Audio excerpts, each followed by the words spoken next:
Vamos a leer dos versículos poderosísimos, preciosos, que nos van a introducir a lo que vamos a estudiar esta noche. Salmo 135, versículo número 5 y versículo número 6. Me gustaría, si fuera posible, que ustedes, se pueden poner de pie si son tan amables, y que leyéramos todos a una sola voz, así como en voz de guerra. Pudiéramos declarar esta palabra que vamos a leer como una palabra que creemos, como una palabra que leemos con gozo, con alegría. Y si usted puede ayudarme, me encantaría mucho. Si leemos, espero que tengamos la mayoría de la misma versión. Leamos, dice 1, 2 y 3. Porque yo sé que Jehová es grande y el Señor nuestro Dios es mayor que todos los dioses. Todo lo que Jehová quiere lo hace, en los cielos y en la tierra, en los mares y en todos los abismos. ¿No cree que se puede oír un poquito mejor? Intentémoslo un poquito mejor, fuerte. 1, 2, 3. Porque yo sé que Jehová es grande y el Señor nuestro Dios mayor que todos los dioses. Todo lo que Jehová quiere lo hace, en los cielos y en la tierra, en los mares y en todos los abismos. Qué bonito. Siéntense, por favor, hermanos. Ya oramos, nos sentamos y recibimos la palabra del Señor.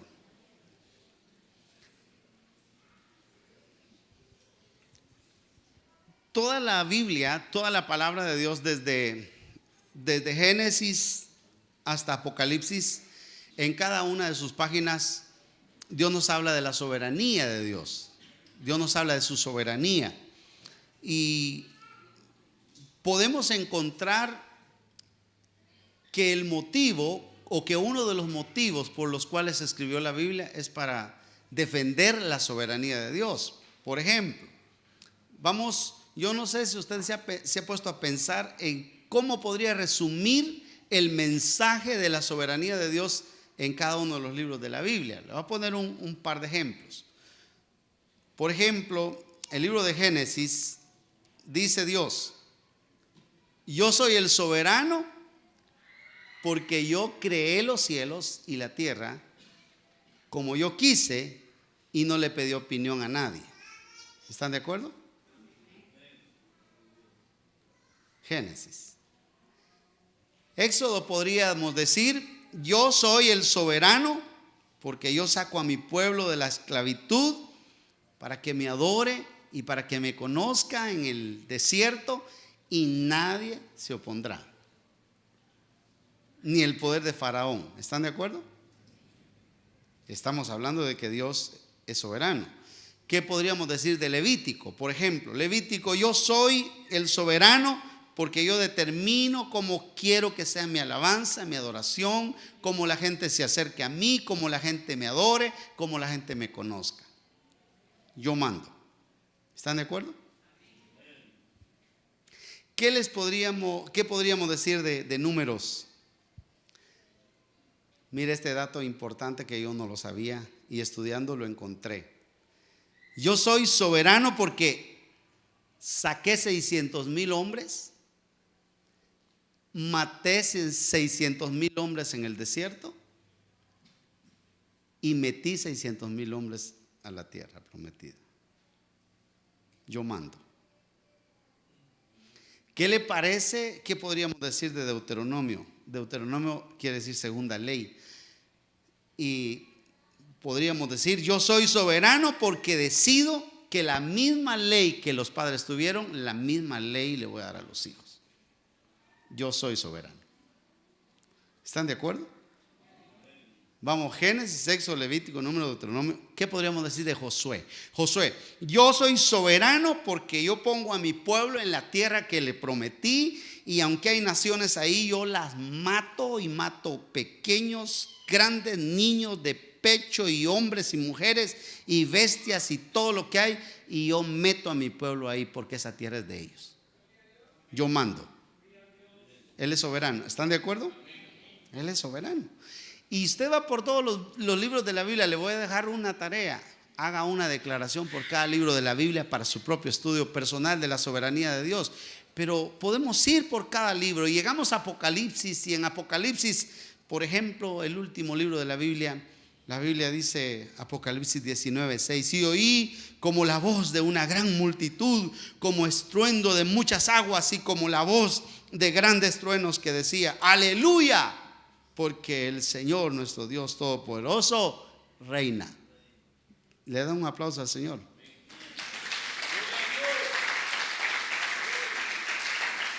Entonces la Biblia, desde Génesis hasta Apocalipsis, contiene elementos de la soberanía de Dios. Este es el proyecto de Dios, este es el camino de Dios, y nadie se puede oponer a lo que Él está diciendo. Me gustó este pensamiento de un teólogo. Dice este teólogo: la soberanía de Dios en la Biblia está descrita tan fuertemente porque Dios quiere demostrar su soberanía a través de su palabra, por la razón de que un día en el libro de Génesis, cuando el hombre cayó en pecado, cayó porque la serpiente le dijo: con que Dios dijo que si comías de este árbol ibas a morir. No vas a morir, son mentiras, no vas a morir. Si Dios sabe que no morirás, sino que vas a conocer el bien y el mal, come. Y la mujer creyó y comió y le dio al...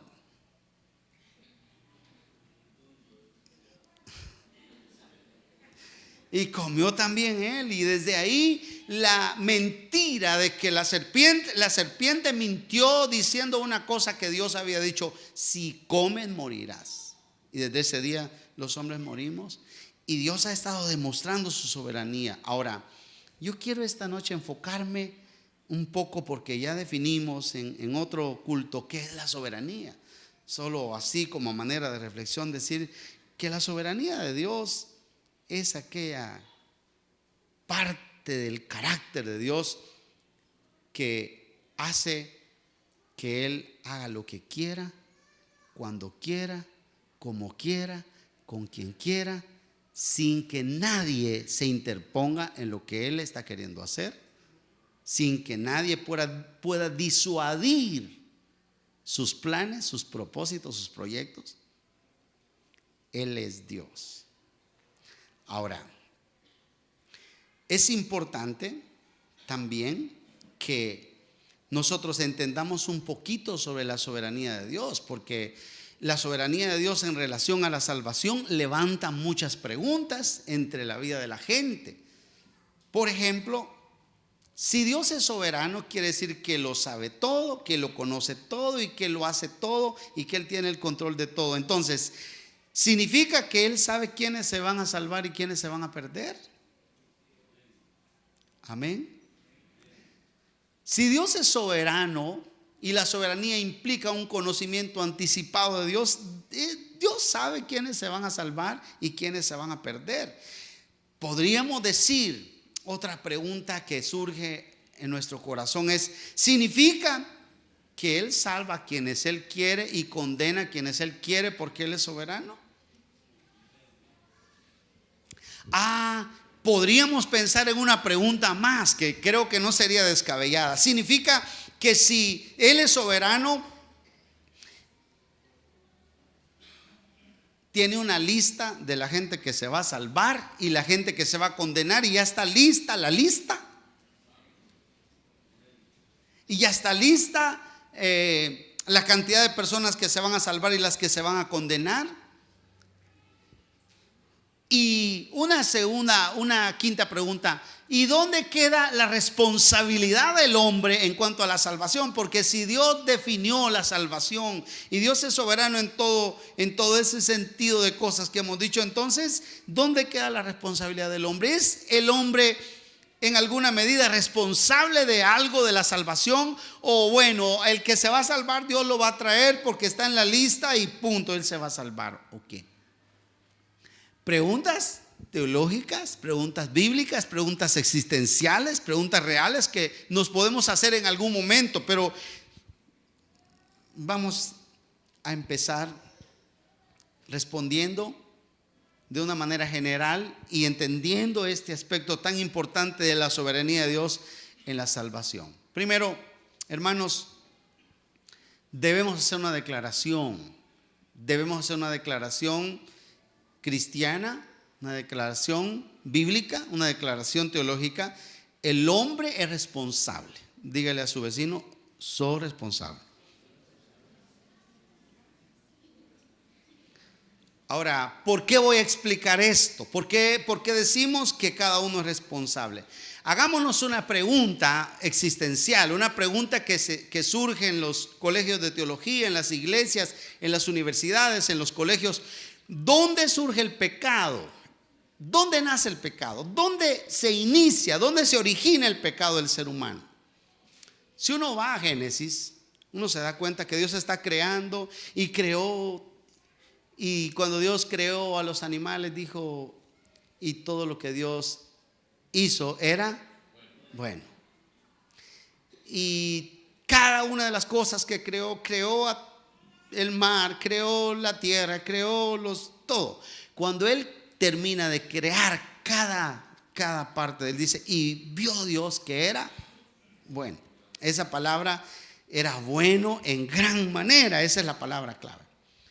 Cuando uno mira a su alrededor, mira alrededor de este mundo contemporáneo, de este mundo del siglo XXI, 2016, uno mira cosas como sufrimiento, ¿están de acuerdo? Mira enfermedad, mira hambre, mira guerras, mira muerte, mira asesinatos. Si no, usted solo vaya a los noticieros, vaya cada día a los noticieros, 20, 25 personas. Otro joven fue encontrado muerto, acuchillado. Y una señorita fue baleada cuando dejó a su hijo, una señora fue baleada cuando dejó a su hijo en el colegio. Y un joven departiendo con su novia fue baleado ahí en la cara, le dieron 5 balas. Y uno oye todo eso y dice, esa es la realidad que vivimos. Y uno ve muerte, muerte, muerte, sufrimiento. Entonces, ¿de dónde surge todo esto? ¿De dónde surge la mentira, el engaño, el sufrimiento, la enfermedad, la tristeza, el hambre? Uno ve los documentales de la gente de África y uno ve que la gente está muriendo. Y no necesita uno ir tan lejos, se ve uno mismo y también estamos algo desnutridos, hermano. Y entonces la cosa está difícil, pero ahora, ¿de dónde vino eso? ¿De dónde surgió? Bueno, del pecado. ¿Y el pecado dónde surgió? Del orgullo, de la soberbia del corazón del hombre. Pero ¿quién le metió eso al hombre? Pero ¿quién impulsó al hombre? La Biblia dice que Dios, cuando creó al universo, hizo un jardín, y en el jardín del Edén ahí puso a Adán y a Eva. Pero en el centro del jardín puso 2 árboles. Uno, el árbol de la ciencia del bien y el mal, y el otro, el árbol de la vida. Y le dijo a ellos: si ustedes comen del árbol de la ciencia del bien y el mal, van a morir. No coman. De todos los demás árboles del fruto ustedes pueden comer, pero de este árbol no comerán, porque el día que coman morirán. ¿Y qué hicieron ellos? ¿Por qué puso el árbol el Señor ahí en el huerto del jardín? Es una pregunta recurrente. ¿Por qué lo puso? ¿Por qué lo puso? No lo debió haber puesto. Si Él sabía que iban a pecar, no lo debió haber puesto. Mire, si lo puso porque una de las cosas que Dios ha querido a lo largo de la historia es que el hombre le ame por su voluntad, que el hombre decida amar a Dios o no amar a Dios.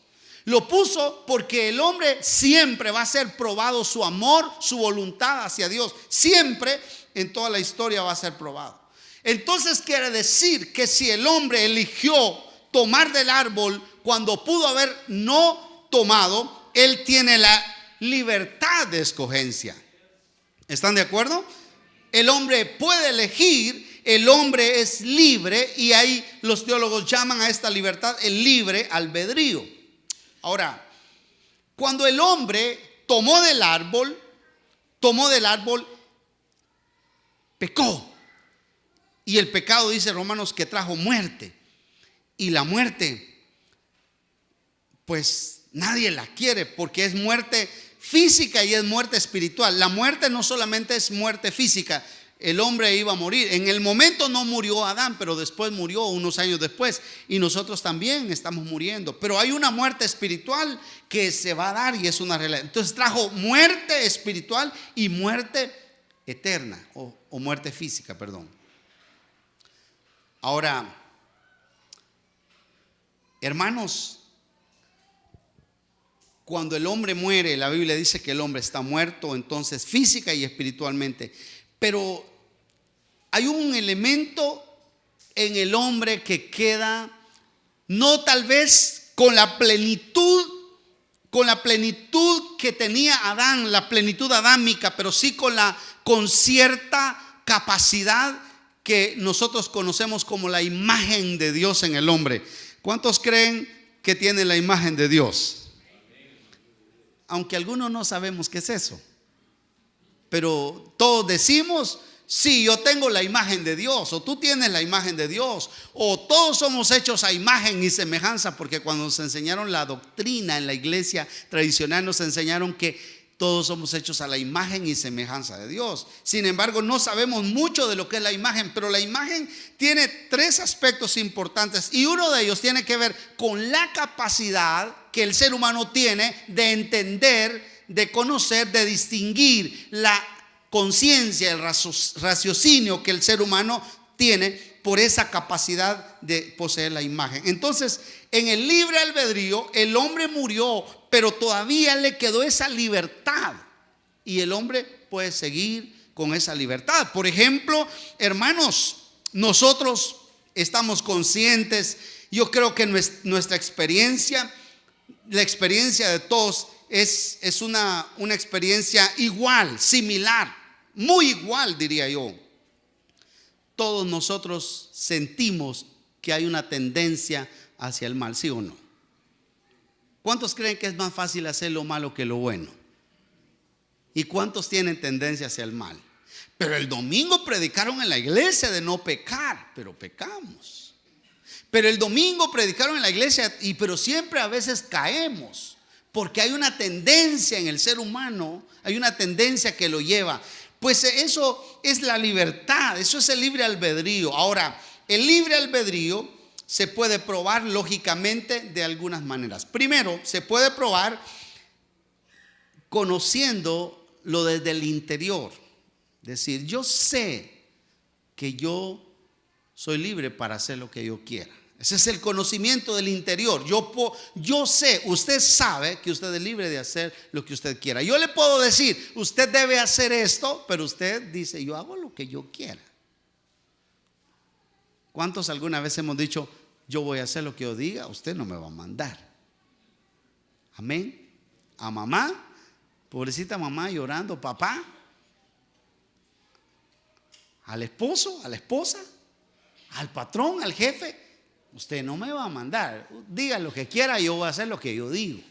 Hermanos, esa es la realidad. Entonces, desde el interior nosotros tenemos una voz que nos dice: yo soy libre y yo hago lo que yo quiero. Segundo aspecto que nos permite conocer ese libre albedrío, esa libertad, es la conciencia de la culpa. Cuando usted falla, sabe que falló.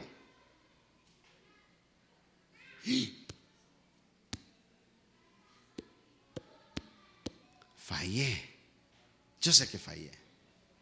Yo sé que no debí decir. Muchas veces yo estoy aquí, después de predicar, yo voy a la casa y reflexiono sobre la predicación, Y muchas veces digo, ¿por qué dije eso?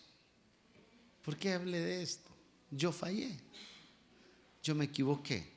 No me equivoqué tal vez en el contenido, sino en la forma en que enfoqué alguna cosa, o quizá más que todo en lo que yo me equivoco bastante es en los ejemplos. ¿Por qué puse al hermano como ejemplo? ¿Por qué hice esto? Quizá lo hice sentir mal. ¿Cuántas veces habré hecho sentir mal a alguno de ustedes por haberlo puesto como ejemplo? Y fallé. Eso lo hacemos todos los predicadores. Creo que no hay un solo predicador que no crea que haya fallado. Siempre fallamos y después vamos a la casa y perdóname esposa, perdóname esposo. Los predicadores o predicadoras somos así, fallamos, cometemos errores de ese tipo. Entonces yo cuando fallo, yo reconozco, yo siento cuando fallé. Posiblemente no estaba quebrantando un reglamento visible, pero había algo dentro de mi interior. La Biblia dice que hay una ley interior que nos dice sí o no. Otra manera en que nosotros podemos conocer, y esta es muy bíblica y muy interesante, conocer que somos libres o que tenemos libertad es la causa del castigo eterno. Pregúntense ustedes, hermanos, pregúntense ustedes y piensen esto, por favor.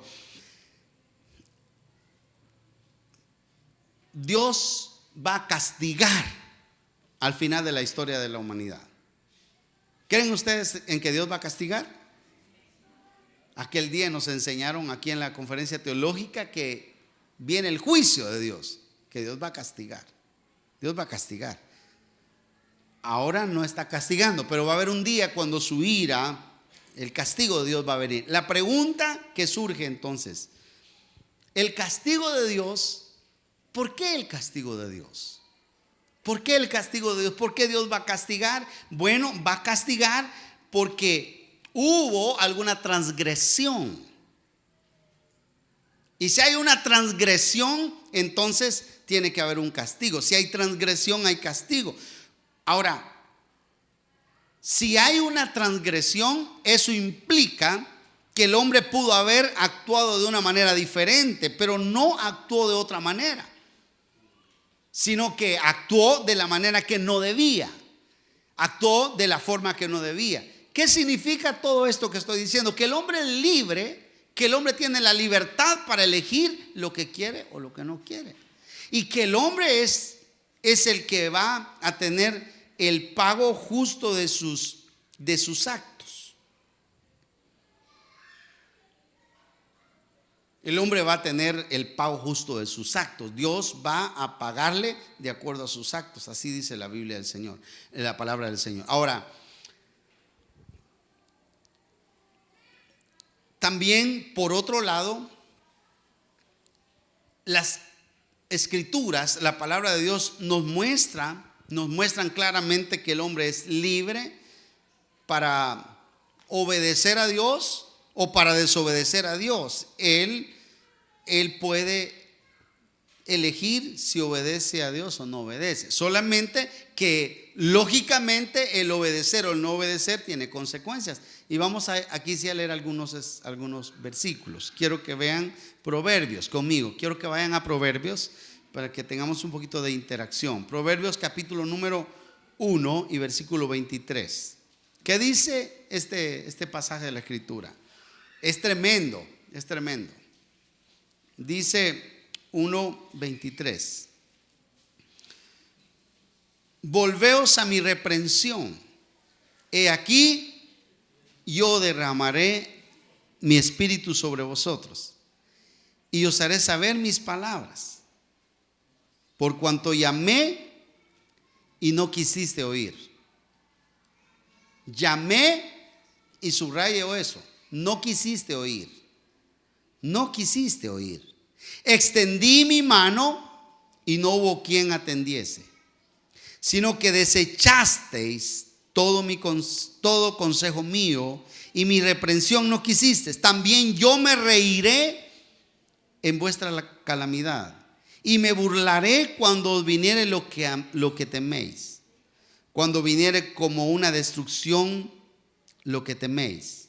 y vuestra calamidad llegare como un torbellino, cuando sobre vosotros viniere tribulación y angustia, entonces me llamarán y no responderé. Me buscarán de mañana y no me hallarán, por cuanto aborrecieron la sabiduría y no escogieron el temor de Jehová. No escogieron el temor de Jehová. O sea que el hombre puede escoger. Y usted sigue leyendo y es interesante hasta el versículo 31. Hay otro ejemplo. Jesús da un ejemplo cuando se refiere a la ciudad de Jerusalén. Muy interesante. Y les da a ellos la libertad. Dice: Jerusalén, Jerusalén, Mateo 23, 37, que matas a los profetas y apedreas a los que te son enviados. ¿Cuántas veces quise juntar a tus hijos como la gallina junta sus polluelos debajo de las alas y no quisiste? ¿Qué significa no quisiste? Que ellos tuvieron la capacidad y la libertad de poder elegir si tomaban el consejo o el llamado, la invitación cariñosa, la invitación paterna o materna de Dios en ese caso, o la despreciaban. Y ellos dicen: y no quisiste. Ahora mire lo que dice la palabra en Juan 7:17. Dice: el que quiera hacer la voluntad de Dios, el que quiera hacer la voluntad de Dios, conocerá si la doctrina es de Dios y si yo hablo por mi propia cuenta. Eso está diciendo el Señor Jesús. El que quiera, es decir, que antes de no querer, como que hay una venda, hay un desconocimiento, no hay un entendimiento, pero el que quiera, el que decide querer hacer la voluntad de Dios, entonces empieza a tener una revelación. Cuando estaban a punto de apedrear a Esteban, Esteban está discutiendo con los principales religiosos de Israel y está hablándoles y les está diciendo a ellos en Hechos capítulo número 7 y versículo 51: ustedes son duros de cerviz. Oiga esto: duros de cerviz. No son fáciles de caminar con ustedes. Son duros de nuca, duros de cuello, cabeza dura. Ustedes son duros de cerviz e incircuncisos de corazón y de oídos. Vosotros resistís siempre al Espíritu Santo, como vuestros padres, así también vosotros. Vosotros resistís siempre al Espíritu Santo. Es decir, que esta gente, a pesar de que Esteban está diciendo: el Espíritu Santo está hablando a través de mí, pero ustedes simplemente lo están resistiendo. Es como que una persona en algún momento puede resistir. Dios está hablando, pero él puede resistir. Dios está llamando, pero él simplemente quiere resistir. Entonces, con todo esto que hemos visto hasta este momento, lo que hemos visto es la responsabilidad del hombre. Hermano, el libre albedrío, la voluntad, esas son cosas reales en la vida del ser humano y son innegables, porque nosotros las experimentamos, las vivimos, las entendemos. Somos libres, podemos escoger lo que queramos. Entonces, hermano, por favor tome en cuenta esto. Usted y yo somos responsables de mucho de lo que nos pasa en la vida, de mucho de lo que pasa en la eternidad. Ahora, y con esto que estamos diciendo que nosotros somos los que nos podemos salvar. Jamás, tampoco hemos dicho eso. Entonces estamos diciendo que el hombre es el que produce su salvación o el que produce su condenación. Bueno, en cierta medida las acciones del hombre son importantes. Imagínense lo que dijo Proverbios: cuántas veces les quise hablar y no quisieron. Yo he tenido la experiencia en mi ministerio pastoral de tener gente sentada en las bancas de mi iglesia que vinieron por años y escucharon el mensaje y no aceptaron al Señor. Erlinda era una muchacha cuando yo era pastor, joven y algo simpático, joven, ¿verdad? Cuando yo era pastor, ella vino a mi iglesia. Desde que yo llegué a la iglesia, ella fue una de las jovencitas que llegó y y era más fiel que todas las demás personas. No sé por qué venía, pero venía. Y vino 3 años que yo estuve ahí, y vino y se sentó ahí adelante y escuchó la palabra. Y muchas veces llorando la invité a aceptar y no aceptó a Jesús. Yo dejé esa iglesia, fui a otra iglesia en Guatemala. Después de esa iglesia me enviaron a El Salvador. Unos años después me invitaron a la iglesia donde yo fundé esa iglesia con la ayuda del Señor, y me invitaron a predicar y fui a predicar. ¿Y sabe qué había pasado con el Linda? Me estaba esperando. No, no, hermano, qué bueno. ¿Sabe qué? Se había muerto. Se murió el Linda joven, y no aceptó al Señor. Y uno dice, pero Señor, ¿y por qué? ¿Tú no le hablaste? Sí le habló. ¿Tú no le llamaste? Sí le llamó. El mensaje no le caló. No sé por qué lloraba, si por mi barba o por qué lloraba, pero que lloraba y no aceptó al Señor. El hombre tiene responsabilidad, porque nosotros oímos muchas veces el consejo de Dios, lo escuchamos, y cuántas veces a la gente se le ha dicho, mire, no haga eso, y es lo primero que la gente hace.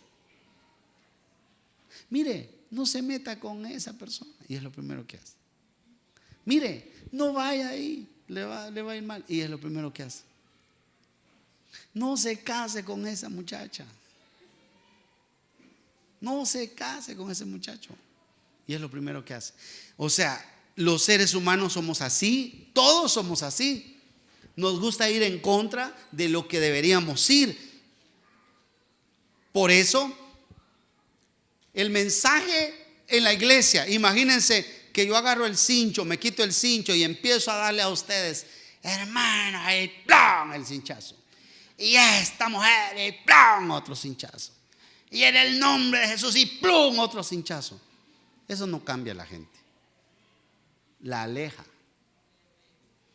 o la hace seguir, pero no con convicción, sino por miedo, por temor. Hay gente a la que le ganan la voluntad en algunas iglesias, le ganan el valor, y eso no es correcto. La atemorizan. El mensaje tiene que ser un mensaje claro, diáfano, sin opresión. Si la gente se convierte, que se convierta porque sintió el llamado, porque quiso, porque tuvo la convicción, porque pudo entender al Señor y se salvó. Mire, aquí en la iglesia hemos tenido evangelistas así. En el nombre de Jesús, yo veo que el Señor te está salvando del infierno, ven. Y la mujer tiene que pasar, porque ¿para dónde? Ella pasa por si es cierto, si no es cierto, pero si es cierto, pasa. Yo recuerdo un predicador que se paró aquí y dijo, en el nombre de Jesús, allá veo una mujer, estás metida en gran tribulación, debes venir ahora. Y vino, allá se levantó una hermana. Eso es conmigo, dijo ella. Tal vez tenía algún su problema.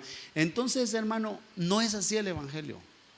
Usted aquí va a escuchar en este lugar, y tratamos de hacer una exposición de la palabra, una enseñanza de la palabra. Y si la gente con el mensaje se persuade que así es y toma la decisión, gloria a Dios. Y si no toma la decisión, es su problema. Ahora, lo que yo dije esta noche, el hombre es responsable, el hombre tiene responsabilidad en su salvación. Ahora vamos a aprender por qué. Un poquito más adelante voy a aprender eso. Ahora solo quiero ir al segundo y último punto del mensaje de esta noche. El hombre es responsable, pero Dios es soberano en su salvación. Y miren esto, porque esto es bien interesante y tenemos que tener cuidado. Dios es soberano en su salvación. Quiere decir que la salvación, ¿qué es el ser soberano de Dios? Que Él hace lo que quiere, cuando quiere, como quiere, con quien quiere, sin que nadie pueda decirle no lo hagas. Él manda, ¿están de acuerdo? Él es soberano. Él es soberano Y entonces está diciendo la palabra que la salvación es una decisión soberana de Dios. Oiga esto, hermano. Dios es soberano en la salvación. Dios decide salvar al ser humano. Y quiero que veamos algunos pasajes de la Biblia. Veamos algunos pasajes de la Biblia que nos van a ayudar a entender esto. ¿Por qué decimos que la salvación es soberana? ¿Por qué esta noche decimos la salvación es soberana? Porque no existen dos historias de salvación, solo hay una historia de salvación. Y usted va por toda la Biblia y va a encontrar que Dios eligió a alguien para su proyecto de salvación. Por ejemplo, dice: a Esaú, a Jacob amé y a Esaú aborrecí. Ahora, ¿por qué los amó a uno y aborreció al otro? Porque él tenía un proyecto de salvación. Entonces eligió a Jacob, y luego de Jacob, y luego a José, y luego sigue las tribus y sigue el pueblo. Bueno, primero Abraham, ustedes saben toda la historia. Y hay una línea, la línea de Dios, la línea del pueblo de Dios. Dios elige, hay una historia. Llegamos a Jesús, y dice la Biblia en San Juan, capítulo número 14 y versículo 6. ¿Qué dice? Yo soy el camino, la verdad y la vida. Nadie viene al Padre sino por mí. Noten que Jesús no dice yo soy un camino, porque no hay más que un camino. Yo soy el camino. Yo soy el camino. Y sabe, y nadie viene al Padre sino por mí. Yo soy el único. Entonces la Biblia nos está mostrando que Él es el único camino. Y bueno, la palabra del Señor también dice en el libro de los Hechos, capítulo 4 y versículo 12, Pedro está diciendo: y en ningún otro hay salvación, porque no hay otro nombre debajo del cielo dado a los hombres en que podamos ser salvos. Hermano, no hay otro medio de salvación. Desde antes de la fundación del mundo, Jesús establece la fórmula de salvación, el método de salvación. No hay dos historias de salvación. Él tiene la única. El plan soberano de Dios decide la única forma de salvación. Por ejemplo, vamos a la Biblia y también encontraremos que dice Pedro en el libro de los Hechos, capítulo 2 y versículo 23: a este entregado por el determinado consejo. Oiga esto, si tienen allá en pantalla 2:23 de Hechos.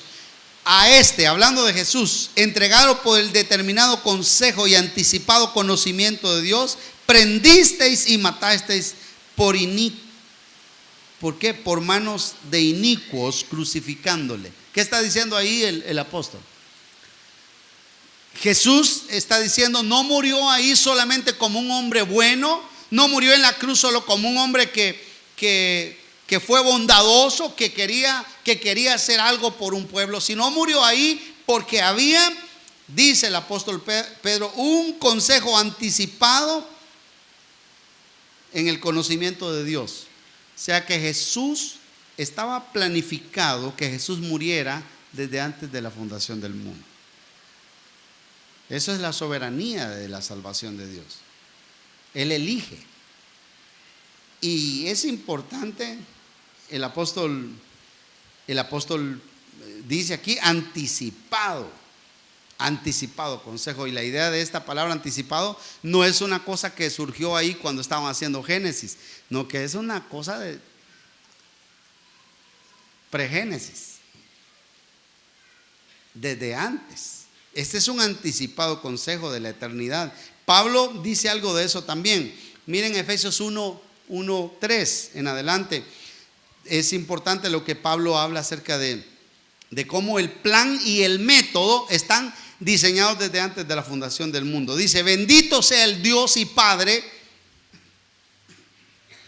de nuestro Señor Jesucristo, que nos bendijo con toda bendición espiritual en los lugares celestiales en Cristo. Oiga, según nos escogió Él antes de la fundación del mundo, para que fuésemos santos y sin mancha delante de Él, en amor, habiéndonos predestinado para ser adoptados hijos suyos por medio de Jesucristo, según el puro afecto de su voluntad. Dice Él que nos escogió para que seamos santos. Nos escogió para que nosotros le obedezcamos, para que nosotros le sirvamos. Nos adoptó, o está diciendo ahí que hay un proceso, que tal vez lo vemos en otro momento. Hay un proceso en la elección, pero dice, y lo hizo por su voluntad por medio de Jesucristo. Entonces está diciendo que desde antes de la fundación del mundo, Él escogió el método de salvación a través de Jesucristo para toda la humanidad, para todos los hombres. Pedro dice todavía en palabras un poco más profundas. En primera de Pedro 1:2 dice el apóstol Pedro que fuimos elegidos según la presciencia de Dios Padre en santificación del Espíritu, para obedecer y ser rociados con la sangre de Jesucristo. Y note usted lo que el apóstol Pedro está diciendo, que fuimos elegidos en la presciencia. Este es el conocimiento anterior, anticipado, anterior a todos los seres humanos. La presencia es el conocimiento anticipado de Dios Padre en santificación del Espíritu para obedecer.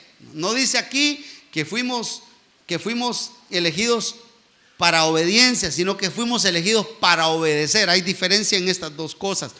Fuimos elegidos no para ser obedientes por naturaleza, sino para obedecer, que es una acción más práctica. Y eso es muy interesante como una acción del ser humano. Pero también cuando uno vive la experiencia propia de la salvación, uno dice: ¿cómo es que yo fui salvo? A ver, ¿cómo fue que usted fue salvo? ¿Cuántos son salvos aquí? ¿Cómo fue que usted fue salvo? Usted fue el chivacito que fue a buscar la salvación y dijo: yo la vengo a buscar porque que yo sí soy pila, a mí sí se me alumbró el foco, yo tengo una inteligencia pero bárbara, yo vine a buscar la salvación porque mire, men. Usted no buscó la salvación por chivacito, por chivacita. En teología hay una gracia que se llama gracia preveniente, o gracia anticipada, o gracia precedente, o gracia que antecede, que quiere decir que Dios nos anda buscando. ¿Cuántos creen que Dios nos estaba buscando? Y Dios nos estaba buscando y nos buscó y usó un montón de cosas para llegar a nosotros. Cuando uno revisa la historia de la salvación de la familia, cómo la hermana Yanirita llegó con su esposo Roberto, que ya se lo llevó él también, y cómo le dice usted que no, que él manda, se lo llevó y lo tiene bien allá. Se acabó el trajín, se acabaron las angustias. ¿Y a ustedes para qué las dejo aquí? Tienen un propósito que no han cumplido. Él cumplió el propósito. Coco creo que ha repetido muchas veces: jamás te va a llevar Dios si no has cumplido tu propósito. Entonces, ustedes todavía les falta, trabajen, no sé en qué. Quizá no han entendido claramente, quizá tienen que entender. Pero ¿cómo llegó la salvación a la casa? ¿Cómo llegó la salvación a esa colonia tan difícil? ¿Cómo llegó? Ese es un error que estoy cometiendo ya, después me voy a arrepentir allá. ¿Cómo llegó la salvación a un hombre como el capitán, tan duro, tan testarudo, tan mujeriego, y todo lo demás? No, eso sí lo digo porque ella lo ha dicho. Si no, yo sé que dormiría afuera hoy. Pero era un capitán del ejército, bravo. ¿Y cómo llegó la salvación? ¿Cómo llegó si él veía mujeres, vino, veía todo lo demás, parranda, deschongue, eso era todo? ¿Cómo llegó? ¿Cómo llegó la salvación? Y uno empieza a ver cómo empezó a llegar. ¿Sabe cómo se llama eso? Gracia preventiva, gracia precedente.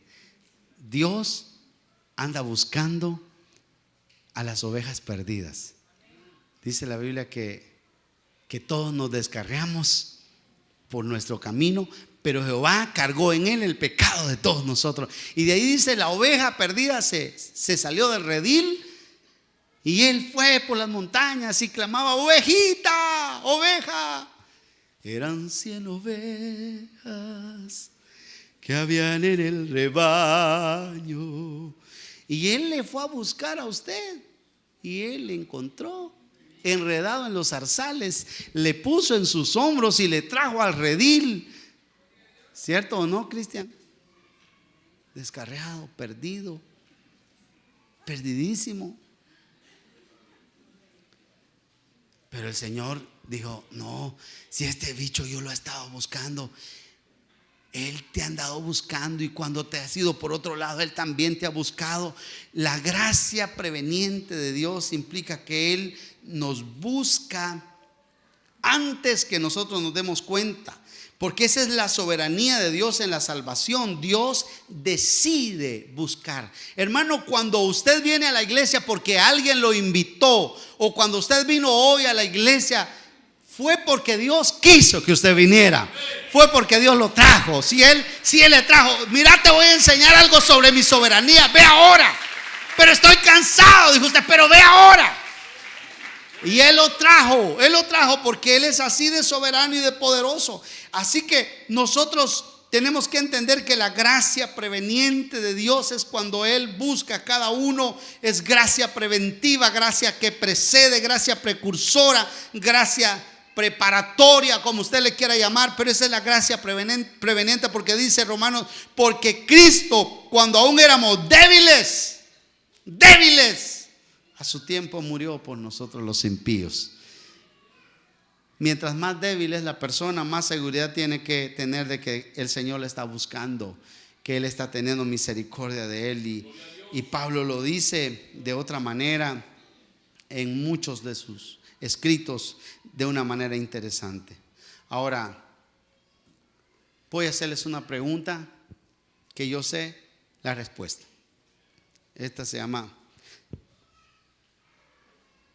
Esta es una pregunta que ustedes ya conocen la respuesta y que yo ya sé la respuesta. ¿Cómo se llaman esas preguntas?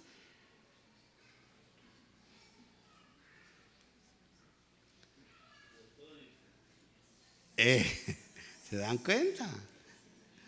Esta es una pregunta retórica.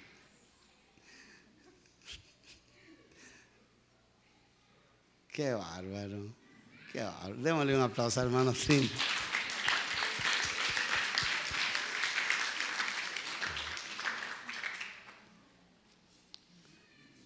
Dios quiere que el impío se muera, se pierda o que se salve.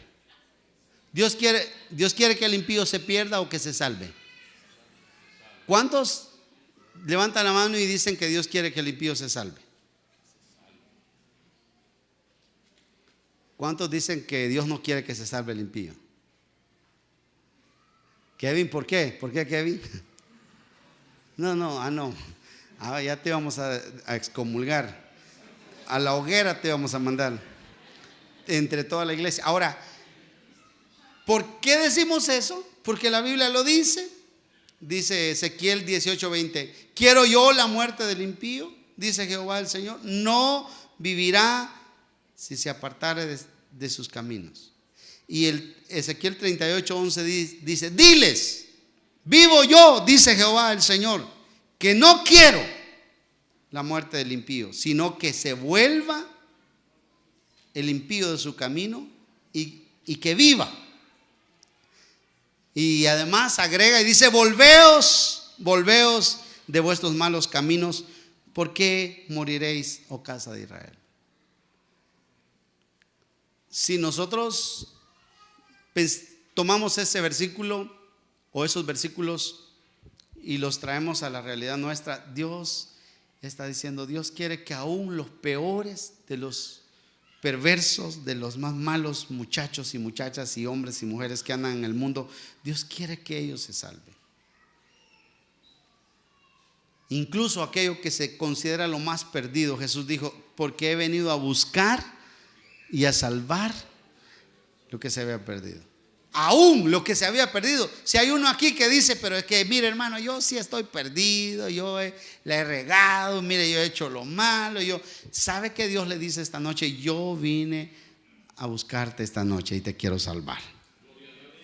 Yo te quiero salvar porque el amor de Dios es tan bueno, tan grande, que Él quiere salvar a los hombres de sus pecados. Dios no murió por algunos, Él murió por todos.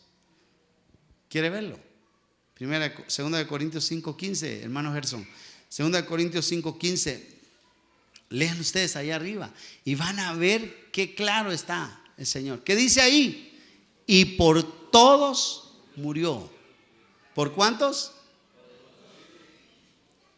Para que los que viven ya no vivan para sí, sino para aquel que murió y resucitó por ellos. O sea que Jesús, el sacrificio de Jesús es una oferta que se la ofrece a todos. Ahora es una oferta que no todos la toman, que no todos la quieren, sino que la rechazan.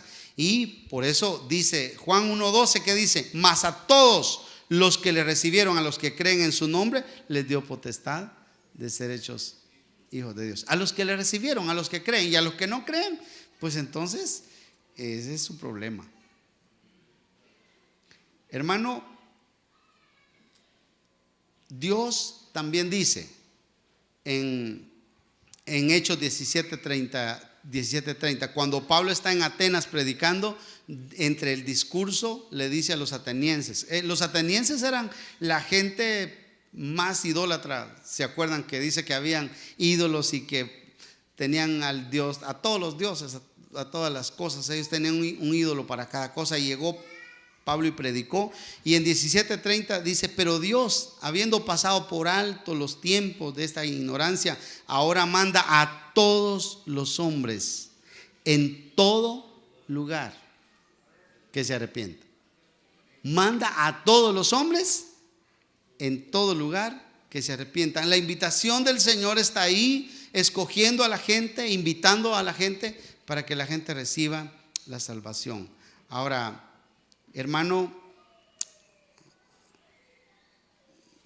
hace unos días tuvimos aquí la visita de Julito Martínez, y Julio Martínez está en una etapa de cáncer, en una fase terminal. Uno de nuestros hermanos, un abogado joven, imagínense eso, joven abogado que ejerció apenas su profesión y que vino aquí en una condición de mucha debilidad y se paró frente a nosotros y dijo: hermanos, ha sido difícil este tiempo de enfermedad. Su espalda mostraba las protuberancias de los tumores. Se los han quitado muchas veces, le han puesto quimioterapias y esas cosas salen de nuevo. Pero él dijo una palabra tremenda. Dijo: yo he sufrido, pero me someto a la soberanía de Dios. Es decir, él dijo: yo acepto lo que Dios quiera hacer. Yo dejo que Dios decida por mí. Pero lo admirable para mí de esa situación no es solamente, digamos, el hecho de que Él lo pueda decir, sino que Él está en una etapa difícil. ¿Cuál sería la posición de muchos de nosotros? Estoy seguro Si usted tuviera cáncer, ya le hubiera dicho al Señor: ¿por qué, Señor? ¿Dónde está? Sí, cuántas veces con un dolorcito de cabeza, ¿no es cierto que nosotros nos está doliendo la cabeza? Señor, ¿por qué halló a tu hijo? Pero Él dijo: pero me someto a la soberanía de Dios. Yo quiero decirles algo para terminar. Hermanos, miren, yo prefiero estar sujeto a la soberanía de Dios que a mi conocimiento, que a mi opinión, que a mis cualidades. Y lo dijo en unas palabras tipo contundentes D.S. Clark. Oigan cómo dijo: la doctrina de la soberanía de Dios es muy preciosa y provechosa, y es estimulante. Si se nos diera a elegir, ¿qué elegiríamos? ¿Ser gobernados por el destino ciego? ¿O la suerte caprichosa? ¿O la ley natural irrevocable? ¿O nuestro criterio miope y pervertido? ¿O por un Dios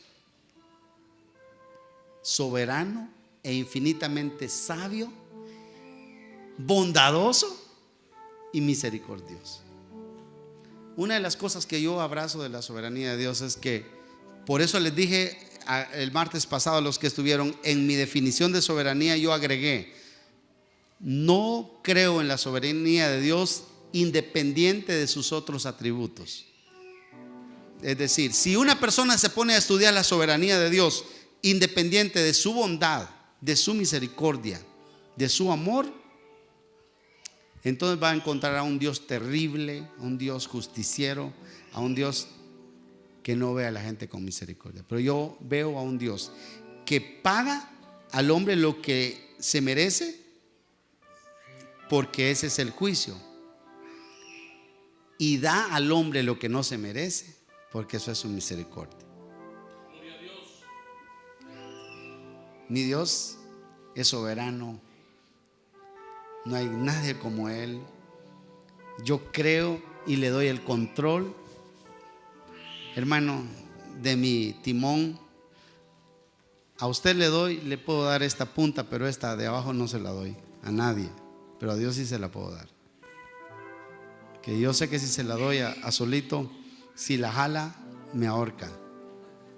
Con la punta de abajo se ahorca uno, pero a Dios yo se la puedo dar. Y sé que Él es soberano y me puede matar. Y si Él lo quiere hacer, lo hace.